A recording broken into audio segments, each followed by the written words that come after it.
Oi, gente! Mais uma live sobre em qual São Paulo queremos voltar a viver.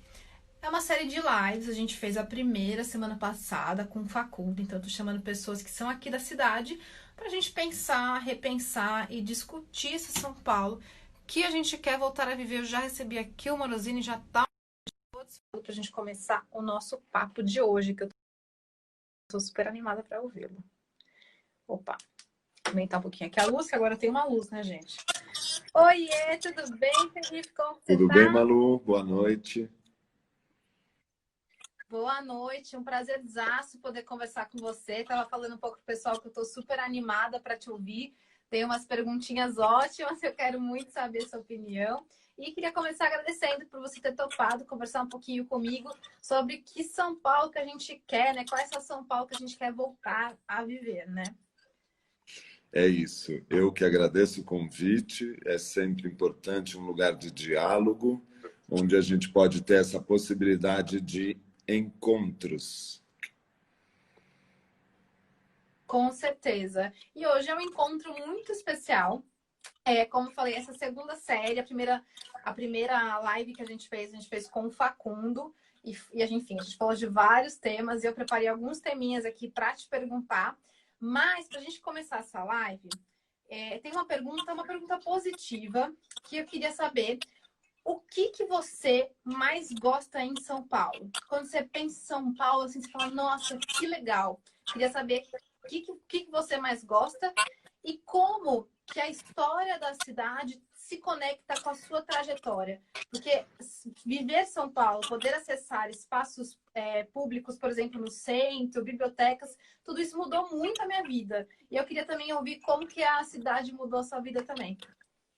Então, vamos lá. Eu acho que a cidade ela entrou realmente na minha vida como um paulistano que vivencia a cidade quando eu vim morar no centro da cidade. Então, eu vim morar aqui no centro, na Avenida São João, na frente do Minhocão. E curiosamente, o lugar que eu mais acho que representa São Paulo e eu acho democrático e principalmente eu acho ele poderoso como pensamento, que é o Parque Minhocão. Eu sou suspeito de falar, porque, enfim, eu há anos estimulo esse lugar, mas eu não posso imaginar outro lugar em São Paulo que seja gratuito, que seja com acesso a vários equipamentos de transporte público. Ele atende a região que é carente de espaço público e eu acho sensacional morar numa cidade onde uma estrada briga com um parque para existir. Eu acho isso potente no meu pensamento e no meu trabalho, embora seja triste a materialização disso, né? Como que você imagina uma cidade como São Paulo recebendo a informação de que uma via para carros pode se transformar num parque. Então, eu acho que essa é o lugar mais incrível e paulistano que eu posso imaginar. Não, perfeito. E vou aproveitar que você já tocou no assunto do Parque Minhocão. E você é o presidente da Associação do Parque. Eu queria te perguntar de onde surgiu essa inspiração para criar esse projeto, para mobilizar esse grupo de pessoas. E eu, como paulistana, engajada, ativista, super preocupada com as questões da cidade, sempre estou acompanhando as últimas tramitações. E eu sei que ano passado, no comecinho do ano, a gente teve uma esperança de que ia sair o Parque Minhocão finalmente, depois de tanta discussão, de tanta luta. Mas depois as obras foram paradas. E aí eu queria te perguntar, da onde surgiu essa inspiração, como que está o projeto hoje, e se você pode também falar como que está essa luta pelo Parque Minhocão, em que pé que está essa briga aí com o governo e o que a gente pode esperar para o pós-pandemia. Será que a gente vai voltar para viver São Paulo com o parque já? Então, vamos lá. Eu entrei nessa história oficialmente na Associação Parque Minhocão convidado por um grupo de pessoas, empresários, arquitetos, que viram o potencial do Minhocão depois que foi inaugurado o Highline. Eu acredito, e acho que por isso que também me convidaram, o lugar, ao longo dos últimos 10 anos, ele foi totalmente ressignificado pelas pessoas, sem necessariamente ele ter sido requalificado. Ninguém colocou um banco no Parque Minhocão, ninguém colocou um banheiro, ninguém colocou uma sombra, ninguém pensou no espaço, mas ele foi ocupado de maneira espontânea e legítima. Eu acho que o surgimento, eu não vejo nem como o surgimento da associação, mas o surgimento dessa movimentação coletiva em busca de novas formas de aproveitar o espaço público. E eu acho que foi orgânico, por isso que ele tem esse potencial. Ele é um laboratório, as coisas que dão certo aqui, elas podem ser aplicadas em periferias, né? E várias, ao longo desses 10 anos, foram tantas experiências e tão potentes numa cidade. Porque é isso que eu te falo, Malu. A gente está numa cidade onde as pessoas estendem uma toalha para fazer piquenique no asfalto. E elas veem aquele espaço como um lugar digno para elas estarem, porque ali elas pertencem a um lugar e a um grupo. Então, é muito mais do que só um espaço público, transcende eu acho que a nossa presença física, e eu acho que, eu não sei nem se eu respondi todas as suas perguntas, mas eu não lembro da última. Não tem problema, eu posso refazer. Na verdade, eu pedi para você dar um contexto mesmo geral, que eu achei que foi ótimo, já de onde surgiu, dessa mobilização de vários agentes diversos, né? E de como não é só um espaço público, de como isso é simbólico para a população, de como é você se sentir pertencente a certos grupos, né? Então, acho que foi ótimo esse panorama. Até eu nunca tinha pensado por esse ponto de vista. E aí, a outra pergunta era para saber como que está o processo hoje, porque a última vez que eu acompanhei, eu vi que tinha sido aprovado no começo do ano passado, mas que deu uma parada no projeto. E aí, eu queria entender com você por que parou, como que está o trâmite para sair o Parque Minhocão hoje, e se a gente pode esperar um Parque Minhocão na volta dessa pandemia, na volta à ocupação da cidade. Olha, então vamos lá.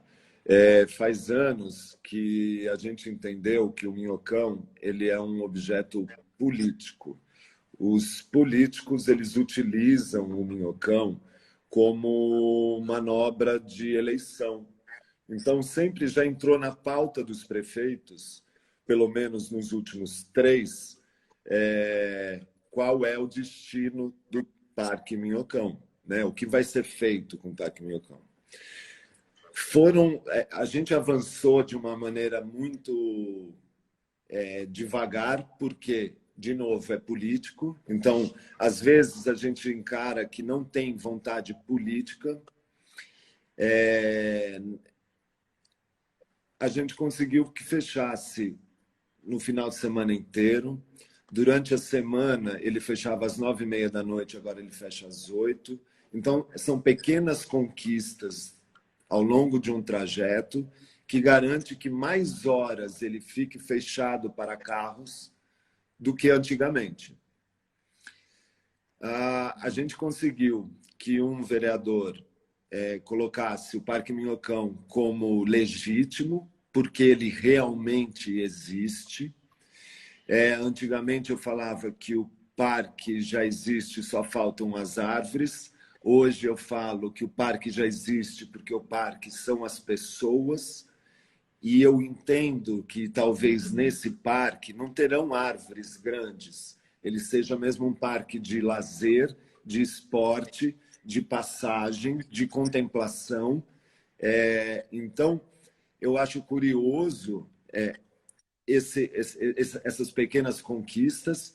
E agora entrou um vereador, infelizmente, com ideias retrógradas sobre o espaço. Ele entrou com uma ação para desmontar o Minhocão, porque ele entende que, se não for para carros, aonde são as pistas dos carros em cima, elas têm que ficar embaixo. Então, ele tiraria os pilares do Minhocão para aumentar as vias. Então, ele faria da Amaral Gurgel uma grande avenida e da Avenida São João uma grande avenida com um corredor de ônibus no meio, que é o que acontece quando não tem o Minhocão. Isso atrasou a gente nesse processo democrático, porque a gente está há 7 anos perguntando para os moradores. Nós temos os moradores que, ao longo desses 40 anos, sofrem o impacto direto. Malu, eu preciso muito usar esse tempo para falar uma coisa que é muito séria, que às vezes as pessoas não entendem. O parque, ele nasce da necessidade de fechar o Minhocão para carros, porque os carros, hoje, são 76 mil carros todos os dias.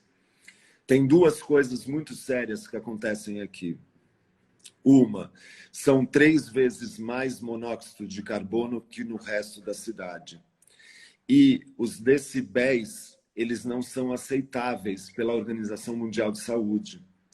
Então, você imagina que hoje em dia, o que as pessoas vivem aqui, quem vive no Minhocão, às 7 horas da manhã, está 12 decibéis. Às 7h15 da manhã, está 68 decibéis. Esses 68 decibéis, ele acompanha o dia inteiro até às 8 da noite.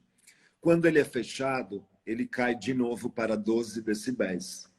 Então, tem um problema de saúde mental, tem um problema de saúde física e respiratória, que as pessoas não entendem. Numa cidade como São Paulo, que ela é carro dependente, é muito difícil as pessoas visualizarem um novo modelo de cidade.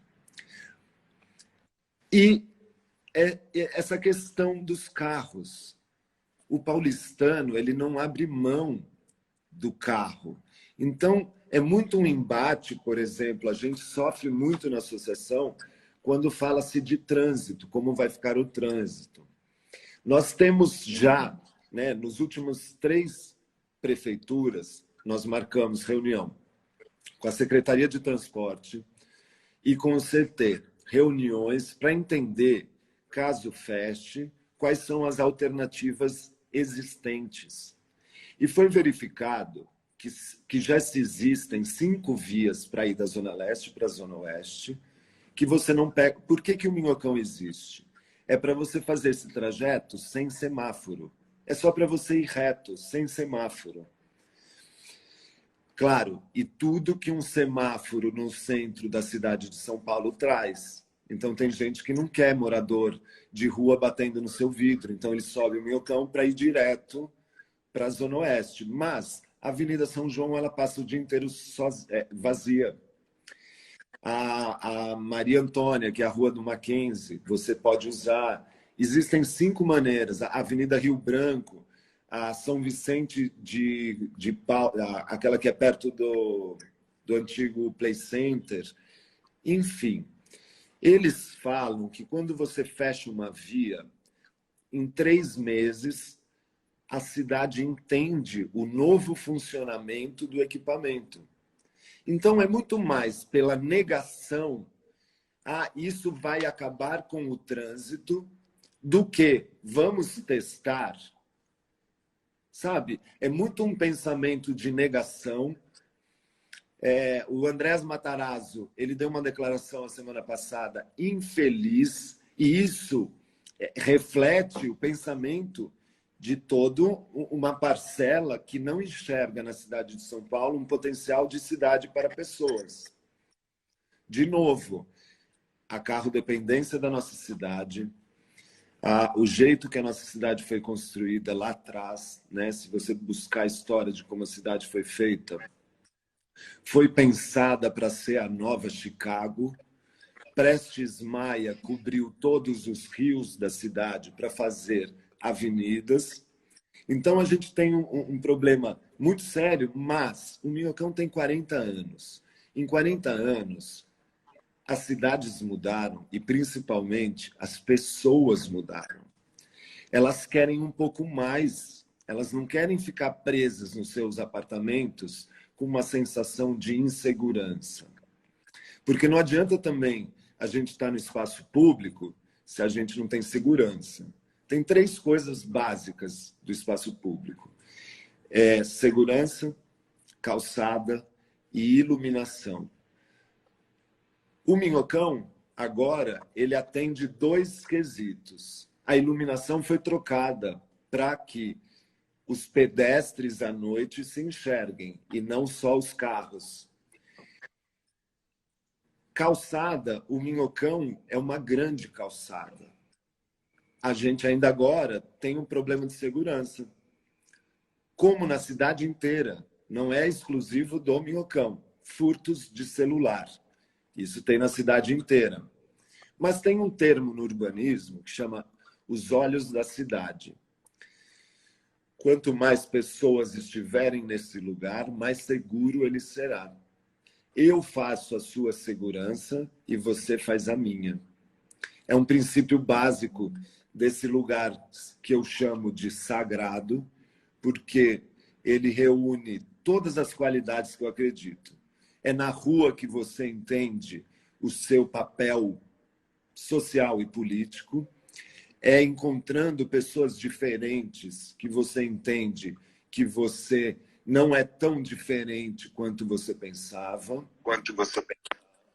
E essa possibilidade de diálogos, seja com arquitetura, seja com a arte urbana, seja principalmente com outras pessoas. Então, é uma experiência muito forte, assim, emocionante ver a cidade se ressignificando, mesmo diante da incompetência dos nossos governantes, infelizmente. E como você falou, né, uma visão retrógrada, né, e uma falta de vontade política e de um esforço para promover esse debate público também, né? Então você falou alguns pontos que eu achei muito importantes. Então, essa questão de ressignificar a cidade e da gente trabalhar para ter cada vez mais uma cidade feita para as pessoas e não para os condomínios, para os carros, enfim, para aquilo que não é o nosso maior bem, que é o nosso capital humano, né? Então, você trouxe 2 pontos que eu queria fazer minhas outras 2 perguntas sobre isso. O primeiro é sobre a questão dos impactos ambientais, os impactos na nossa saúde, desse trânsito absurdo, dessa carro-dependência, de todas essas emissões poluentes na atmosfera, que todo mundo está cansado de saber, né? Mas a gente vive nessa eterna negação e uma falta de responsabilidade dos nossos líderes. Eu até anotei aqui um dado de que, segundo sobre a questão do verde na cidade, né? Você falou até do parque, né? Antes a gente fala que para virar parque faltava ter as árvores. Depois a gente falou que o parque, na verdade, são as pessoas, né? E aqui, sobre essa questão de ter árvores, sobre essa questão do verde, né? Que é uma questão muito importante quando a gente fala de ter uma sociedade mais saudável. Então, eu até anotei aqui para não esquecer. O recomendado pela Organização Mundial de Saúde é que a gente tenha mais ou menos 12 metros quadrados de área verde por habitante. São Paulo está um pouquinho acima desse mínimo, que é 16,5 metros quadrados por habitante. Mas, assim como outras coisas na cidade, o verde também é mal distribuído. Ele está concentrado em algumas áreas e várias outras não tem esses espaços verdes, né? A gente pode falar do centro de São Paulo, mas eu vou falar um pouco daqui do meu bairro, que eu moro no extremo norte, eu moro aqui na Vila Mazei, próximo ao Tucuruvi. Aqui no meu bairro não tem nenhum parque não tem nenhuma praça, não tem nenhuma área verde, não tem nem árvore na calçada direita. Um ou outro é meio morrendo. E aí eu queria te perguntar, qual a sua opinião sobre os desafios para a gente verdejar São Paulo nos próximos anos? Eu posso até ser um pouco otimista, mas acho que com tudo que a gente está vivendo nessa pandemia, a gente falar de verde, meio ambiente, a gente fala de saúde, né? Que a gente está percebendo aí, quem não percebia antes, o quanto é importante que a saúde venha em primeiro lugar. E eu queria perguntar, você acha que a gente vai ter mudanças nos próximos anos em relação a isso, para ter uma cidade menos cinza e um pouquinho mais que seja verde? Eu acredito que o grande desafio mesmo é entenderem que o verde vale mais como capital. Porque é muito sério isso, porque os capitalistas eles entendem que a natureza gera recursos para gerar mais capital. Se você mantém a natureza, você mantém as pessoas por mais tempo vivas, porque elas vão estar num ambiente mais saudáveis. Essa é a minha opinião, né, Malu? Então, eu acho que, primeiro, um grande desafio é combater a incompetência do poder público. Quando você vai numa prefeitura, e estamos falando da Prefeitura de São Paulo, e você não tem urbanistas em cargos de urbanismo, quando você não tem agrônomos, quando você não tem biólogos e botânicos, você vai plantar palmeiras da Indonésia em bairros cafonas, como qualquer bairro de grande cidade que se espelha num modelo que eu não sei da onde acha que isso é... Enfim, eu não vou nem entrar nesse mérito, Malu, mas eu acho que o grande desafio é como valorizar o que existia aqui. Se é possível, a gente vê, por exemplo, no começo da pandemia, aconteceu uma coisa muito curiosa aqui no Minhocão. Diminuiu drasticamente os carros. De repente, surgiram muitas borboletas. De repente, surgiram muitos pássaros. De repente, surgiram muitas abelhas. Eu tenho alecrim no meu jardim e na ponta do alecrim saem flores brancas. A quantidade de abelha que eu vi chegando com o simples fato de ter menos poluição, menos barulho. Como que a gente pode incorporar essas experiências do cotidiano que dão certo em políticas públicas? Como ter alguém que seja um sonhador dentro da prefeitura? Porque um sonhador ele é massacrado dentro do sistema político.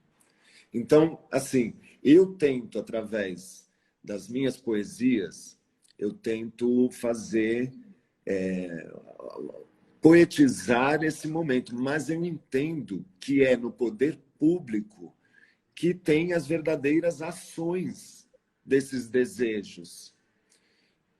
Então, basicamente, eu acho que o grande desafio para a gente ter verde na cidade é a ingerência e incompetência dos nossos governantes, infelizmente. Não, eu sou obrigada a concordar, porque a gente acha tão difícil, né? É tão impossível você pensar, poxa, se a gente tivesse uma área verde por bairro, sabe? Por distrito, um parque por distrito, parece uma coisa tão longe. Acho que a gente, desde pequeno, a gente aprende a conviver com essa negação mesmo, de tipo, não pode, não dá.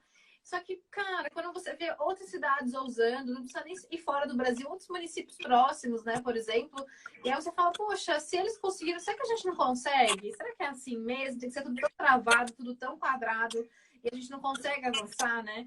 Enfim, eu sou um pouco otimista de que, bom, esse ano a gente tem eleição, se tudo der certo, vai ter eleição. E eu acho que é uma pauta que vai entrar mais forte do que as últimas vezes, né? Então, a gente está vivendo uma pandemia, uma crise sanitária, de saúde, humanitária, e não tem como a gente deixar de falar daquilo que torna nossas vidas mais saudáveis, né? Então, poxa, a gente está vendo agora, e até queria te perguntar isso, está todo mundo em casa, e a gente parou para pensar que como estamos vivendo, sabe? Como que está a qualidade das nossas moradias, né? Tipo, aí você começa a perceber, poxa, eu queria tanto olhar para um verde, não tem, sabe? A gente está nesses cubículos, nesses quadrados, rodeados de grades e de muros completamente cinzas, e que talvez não seja essa a vida que a gente precisa ter. A gente pode ter uma vida melhor nas grandes cidades, não precisa ir para o interior para morar num lugar mais arborizado, com uma qualidade de vida mais saudável, né? Até queria perguntar o que você acha em relação à moradia também. Você acha que a gente pode ter uma mudança nos próximos anos dessa percepção das pessoas estarem vivendo tão intensamente esse momento de, poxa, estou confinada num espaço pequeno, tudo ao meu redor é cinza, cheio de grade, cheio de muro. E, poxa, um outro amanhã é possível. Você acha que isso pode também mudar esse sentimento das pessoas? Eu sou um otimista. O que eu faço é como, assim, talvez eu seja um dos meus, entre os meus amigos, o mais otimista, mas acho que tem que haver pessoas que acreditam que sim, vai ter um efeito positivo. Porque não é possível que a gente eu gosto sempre de falar, tem uma frase da Rita Weiner que é: caí num buraco e voltei gigante.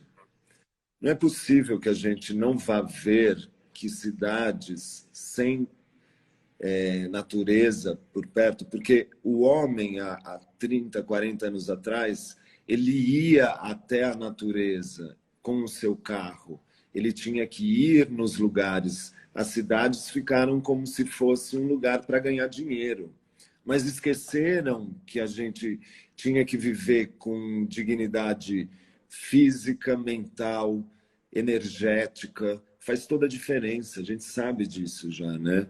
Então, passam-se 50 anos que os formatos de grandes cidades estão entrando em falência. Quando você entende que existem experiências maravilhosas, Malu, no mundo inteiro e em cidades. É porque é complicado a gente comparar São Paulo com cidades pequenas brasileiras e é complicado a gente comparar São Paulo com cidades grandes europeias. Porque a população de uma cidade europeia é um bairro de São Paulo, sabe? Se você pegar, ela é muito aqui. O problema ele é muito maior, né? Para você identificar e tentar resolver. Eu ainda acredito que sim, a gente vai ver coisas lindas acontecerem. Um dos motivos que eu acredito da ocupação do Minhocão foi porque os apartamentos começaram a ficar pequenos. Então as pessoas entenderam que a cidade ela é extensão das casas. Em Paris, a média, e aí dá para entender bem o porquê que é feita essa conta. Em Paris, a média de moradia no centro de Paris é entre 14 e 18 metros quadrados. Muitas pessoas moram nesse lugar. Só que, quando você sai da sua casa, você tem uma cidade que te recebe, que você encontra os seus amigos na beira do rio, num rio limpo, você faz piquenique num lugar seguro, tem banco com iluminação, tem bastante gente da terceira idade na rua, à noite. São vários indicativos de que a cidade deu certo. Você nega tudo isso para uma cidade, e quem tem o poder de fazer isso é o poder público. Por mais que a população... Você imagina, a gente está há quase 10 anos tentando explicar para o poder público a importância do Parque Minhocão. Não dá certo. Não dá certo. É impressionante como... Eu nem sei se eu chamo de um... egoísmo ou se a pessoa tem incapacidade de se colocar no lugar dos outros mesmo, sabe?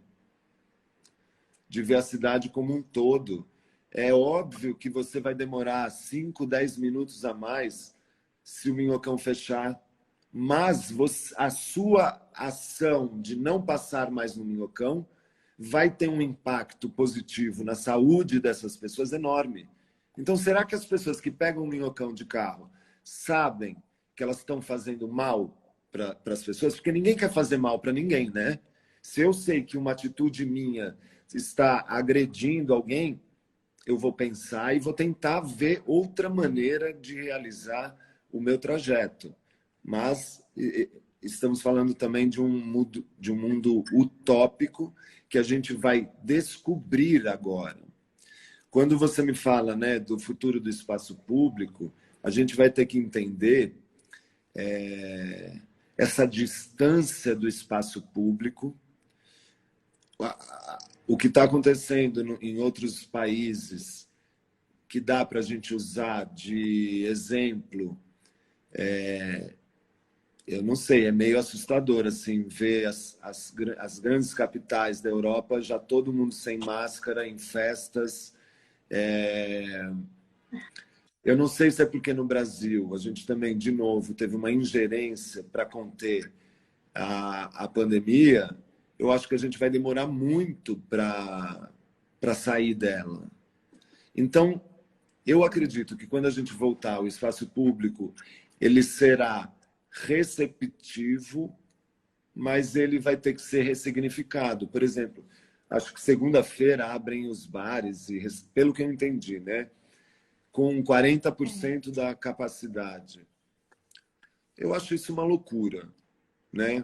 A minha opinião, mas eu entendo que existe um colapso e eu não sou dono de restaurante, eu não tive que demitir toda a minha equipe, então também a minha opinião agora eu não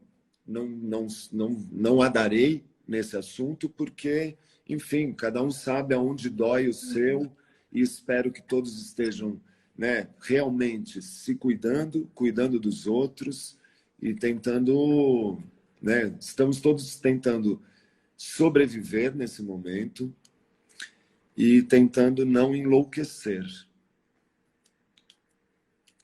né? Essa parte tem sido difícil, particularmente. E, Felipe, a gente falou bastante do Parque Minhocão, sobre a questão do verde na cidade, dessa carro-dependência, e eu queria te trazer outro exemplo, que é sobre outro parque, que é o Parque Ibirapuera. O Parque Ibirapuera, ele é o parque mais visitado da América Latina, enfim, acho que é 14 milhões de visitas, e assim, ainda muito inacessível para grande parte dos paulistanos, e eu posso dar um exemplo pessoal. Eu só fui conhecer o Parque Ibirapuera quando eu tinha uns 16, 17 anos, mais ou menos, porque passou a existir o bilhete amigão, que era aquele bilhete que dava a integração de 8 horas aos domingos. Então, ou seja, porque para quem é do extremo norte, chegar lá naquele ponto, daquela região da Zona Sul, você tem que pegar 3 ônibus para ir, 3 ônibus para voltar. Hoje melhorou um pouquinho de lá para cá, são só 2, mas mesmo assim são 2 ônibus que dão uma super volta e acaba dando a mesma coisa o tempo. Então, para uma pessoa de periferia, você não tem recurso, assim, se você tem que pagar 6 ônibus, você não vai no Parque Ibirapuera, simplesmente não vai, porque não sobra dinheiro para você comprar uma água, um sorvete, qualquer outra coisa lá dentro para você passar o dia que seja. Então, para mim, foi um grande evento, a primeira vez que eu fui no parque, que eu atravessei a cidade. Então, eu lembro quanto aquilo mudou a minha vida, minha maneira de ver o mundo e a maneira de ver São Paulo. E aí, eu queria te perguntar sobre essas duas coisas. Primeiro, como democratizar o Parque Ibirapuera? Porque ainda é um problema a questão do acesso e está ligado com essa carrodependência, né? Ou seja, é muito ruim acessar de ônibus. Se você não é das regiões próximas ali, é muito difícil. Não tem metrô próximo. E a principal, assim, ele está no meio de várias rodovias, assim, que é muito difícil. Sim, e até de carro é muito ruim para você estacionar para tal, é sempre lotado e é meio caótico. E é um espaço verde, assim, riquíssimo, né? Tem até outro ponto, né, que a gente está falando um pouquinho de urbanismo, de que até as áreas em volta do parque poderiam ser muito mais densas, né? Muito mais aproveitadas para moradia também. E aí eu acho que é uma discussão que a gente precisa ter sim. E queria perguntar sobre sua opinião sobre essa questão do Ibirapuera, como democratizar acesso, carro-dependência e como aquela região poderia também ser melhor aproveitada.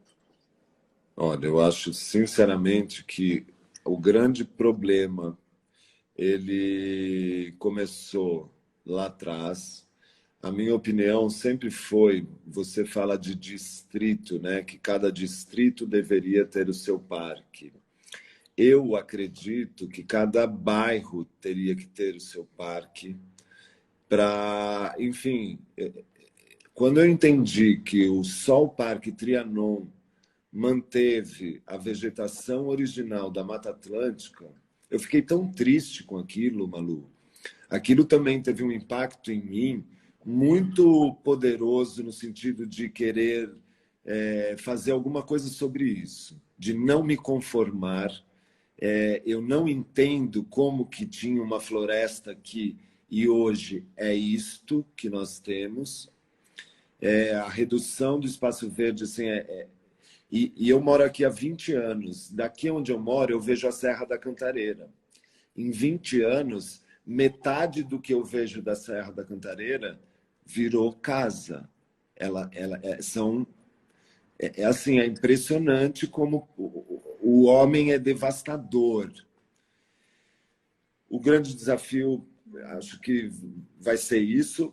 Em relação ao Parque do Ibirapuera, é que ele é muito lindo, né? Ele tem um valor sentimental com a cidade em relação à cultura, em relação enfim, ao que ele representa, né? Se você imaginar que existem paisagens idílicas dentro do Parque do Ibirapuera e que você está a 10 minutos da Avenida Paulista, ele representa muito para uma cidade que não tem natureza. Eu acho difícil a democratização dele, porque você citou o maior problema dele. Não tem transporte, não tem uma linha de metrô que chegue ali. O metrô mais próximo, se eu for pensar em metrô, você desce na Paulista, né, ali na Brigadeiro Luiz Antônio, e você desce a pé a Brigadeiro até o Parque do Ibirapuera. Eu quero andar no parque. Eu não quero ter que andar para chegar no parque, sabe? É muito cruel você pensar que tiraram do paulistano o direito de passear nesse parque. Porque se você for no Parque do Carmo, você tem um metrô próximo, sabe? Mas ele fica na periferia. Então também, sabe, existe uma falta de vontade aí de toda uma parcela da população que não quer ter metrô no Parque do Ibirapuera, entendeu? Que vai falar, nossa, já é tão cheio o parque no domingo, se for metrô vai ficar impossível. Enfim, é a estrutura da nossa sociedade que exclui, segrega e vive numa bolha, infelizmente. Sim, não faz todo sentido. Cara, realmente a democratização do Ibirapuera ela é tão difícil quanto essa superação da carro-dependência, né? E de como essa narrativa, essa disputa pelo debate público, eu acho que assim, a gente tem muitos desafios ainda, como você falou, mas eu também acho que a gente conseguiu avançar nos últimos anos. Queria citar alguns exemplos. Wi-Fi na praça, então várias praças do centro, por exemplo, eu sei que já tem Wi-Fi também agora em outras regiões mais afastadas, mais periféricas. A ocupação, que aumentou muito também nos últimos anos, bares e restaurantes nas calçadas, isso também tem um papel simbólico, significativo mesmo para a cidade. Enfim, até a própria Paulista aberta, o próprio Parque Minhocão. Eu acho que isso também, as pessoas óbvio, né? A questão também da ciclovia, da ciclofaixa, tudo teve muita resistência, tudo foi muita luta, muita crítica, mas passado tudo isso, hoje as pessoas têm uma boa avaliação, uma boa aprovação da Paulista Aberta, enfim, do Parque Minhocão aberto, nos horários, enfim, chave, desses Wi-Fi na praça, enfim, de todas essas políticas públicas que foram desenvolvidas para tentar deixar a cidade um pouquinho mais das pessoas. Eu queria te perguntar se você acha que essa é uma tendência que pode se intensificar ou pode regredir no pós-pandemia. Tipo, eu já vi duas pessoas, quer dizer, pessoas diversas falando sobre duas correntes. Uma de que tipo, a galera vai hipervalorizar o espaço público, que vai começar a ter várias ruas abertas, que vai começar a ter vários, enfim, ações e movimentos para a ocupação do espaço público de uma maneira mais cidadã, enfim, mais ativa. E também já ouvi uma outra corrente que fala o oposto, que, a galera tá traumatizada, o povo vai querer reformar a casa, vai querer ficar em casa, mudar de casa, não vai querer saber de rua, vai querer se enclausurar, porque tá todo mundo com medo, com receio e tudo mais.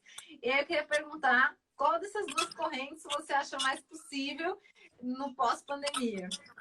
Eu acho que agora é um momento real e legítimo de retração.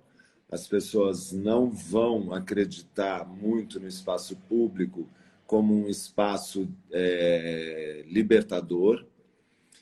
Para as pessoas, elas se sentirão mais seguras em suas casas, até a gente entender como que a gente vai poder sair na rua sem máscara.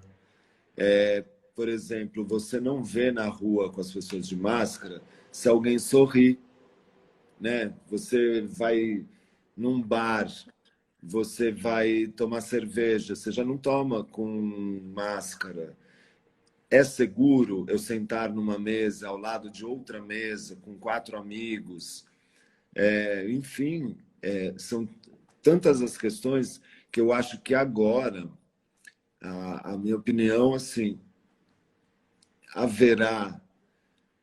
Agora as pessoas estarão conscientes do valor do espaço público e talvez a gente cobre mais do poder público segurança, iluminação, calçada. Talvez comece também a ter uma movimentação de querer os nossos direitos básicos, porque isso é muito básico. A gente só paga imposto. É muito cruel a vida de qualquer brasileiro. Só porque você nasce no Brasil, parece que é muito mais difícil.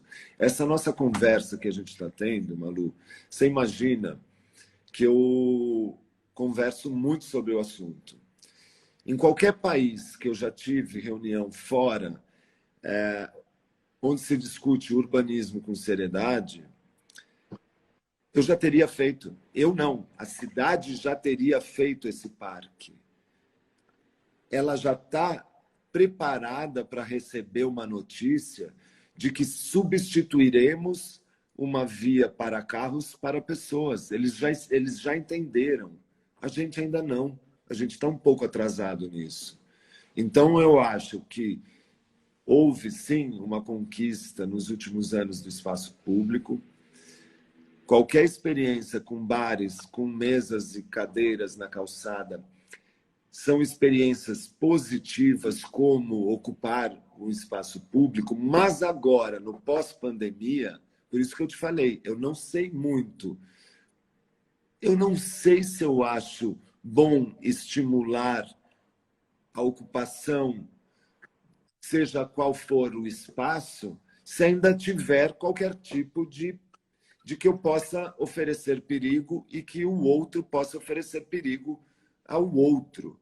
Então, eu acho que a gente tem que vir com muita cautela nesse momento para entender como voltaremos, né?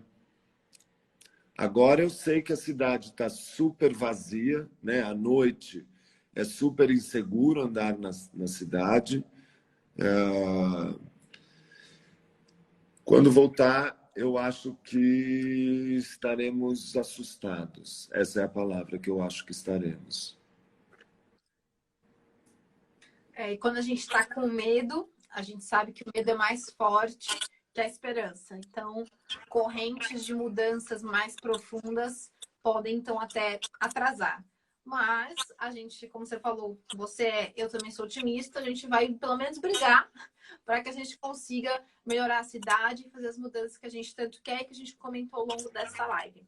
E como a gente já está no nosso tempo ali acabando, por conta também do horário do Instagram, eu sempre falo, gente, o Instagram é muito mal educado.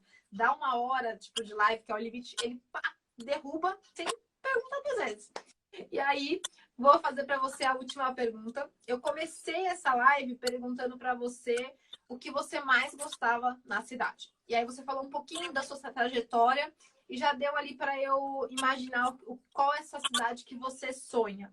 Mas agora eu vou te fazer essa pergunta, que é a pergunta dessa série de lives que eu estou fazendo para a gente discutir São Paulo, discutir a cidade. Em qual cidade, em qual São Paulo, você, assim, o seu sonho mesmo, pode ser utópico, pode ser pessimista, otimista, o que você quiser, mas qual é a cidade que você gostaria de voltar a viver pós-pandemia? Passou o coronavírus, estamos seguros, como que é essa cidade? Na minha utopia, essa cidade, quando eu descer do meu prédio, ela vai estar em todas as ruas plantaram árvores frutíferas que trouxeram pássaros e trouxeram flores e trouxeram borboletas e trouxeram pessoas nas ruas para dar valor ao que realmente é importante. Eu não quero ver a gente de volta em shopping. Eu não acredito que isso seja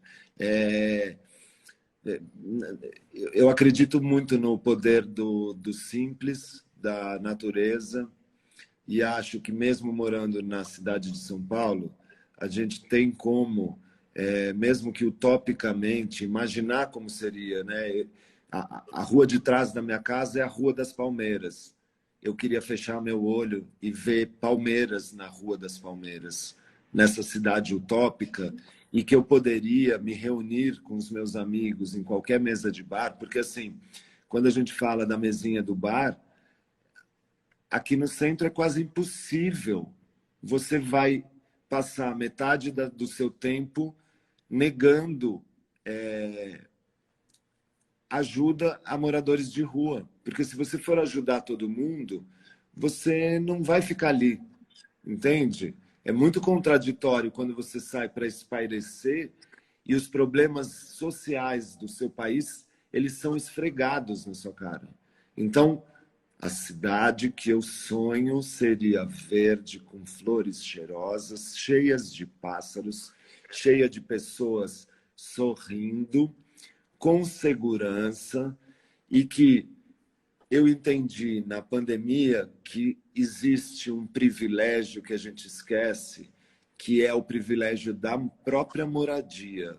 Quando a gente fala fica em casa, a gente pensa muito em quem tem casa, mas a gente esquece de pensar que, pelo menos aqui no centro de São Paulo, deve ter agora 5.000 pessoas dormindo na rua, sem casa. Então, a cidade que eu sonho é cheia de árvores, flores, cheirosa, com pessoas sorrindo e que todas as pessoas tenham direito à moradia, segurança, saúde, porque assim é o mínimo. Ninguém está pedindo e é muito louco que eu me sinto quase revoltado de só porque eu sou brasileiro, eu coloco saúde e moradia como utopia. Isso é direito básico. Então, o que eu sonho é uma cidade cheia de árvores e flores e pássaros e borboletas e com igualdades sociais, igualdades raciais. É tão sério o momento que a gente está vivendo agora, porque está tudo se descobrindo, né? As coisas vão ficar muito claras para as pessoas. As coisas importantes serão importantes. O que adianta você ter vários carros na sua garagem se você não pode sair de casa? Então, as pessoas vão começar a pensar muito mais em ser do que ter, porque verificou-se que em qualquer emergência o ter é efêmero, ele acaba. E o ser, seremos e continuaremos sendo as pessoas que a gente acredita. Então, eu espero que nessa cidade utópica mais pessoas acreditem nesse poder, porque é nisso que eu acredito, nessa comunidade, nesse senso de comunidade.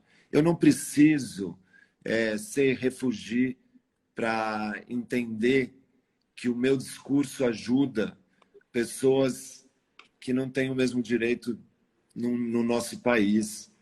Eu não preciso ser, enfim, várias questões para entender que a nossa voz ela pode ser utilizada para todas as causas, inclusive das causas que não têm luz. Eu acho que é importante falar sobre isso. O que estamos fazendo, Malu, nesta conversa é jogando luz a um assunto, a um objeto.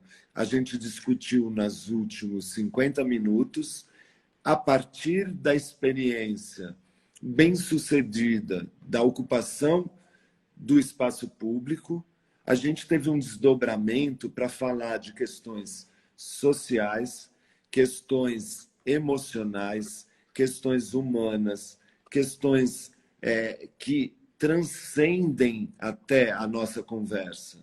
Porque tem o que eu estou falando, tem o que você está falando e tem o que todas as pessoas ouvirão. E então cada um também vai ter que digerir essas novas, né, essas proposições de pensamentos. E acho que é isso. Ai, que lindo! Fiquei muito, muito emocionada com as suas palavras. Não só eu vi várias pessoas mandando vários comentários. É isso, esse é meu sonho também. Tamo junto. Não é utópica, será real, mesmo que demore. O pessoal até comentou, a gente tem que investir muito em educação, porque são nossas crianças, são nossos adolescentes que vão ajudar a fazer essa mudança.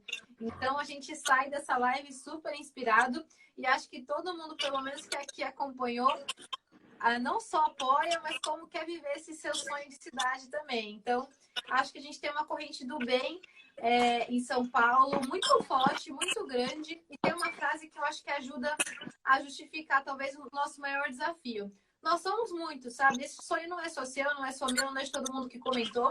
É de muita, muita gente. É da maioria. A gente não está falando de inventar a roda, a gente está falando de coisas básicas. De que ser é maior do que ter, o que deveria ser óbvio, mas a gente vive numa sociedade que ensina a gente que isso é utópico e não vai ser mais, vai ser real e a gente vai fazer parte dessa mudança. Somos muitos, só estamos separados, se a gente se unir, a gente consegue avançar muito.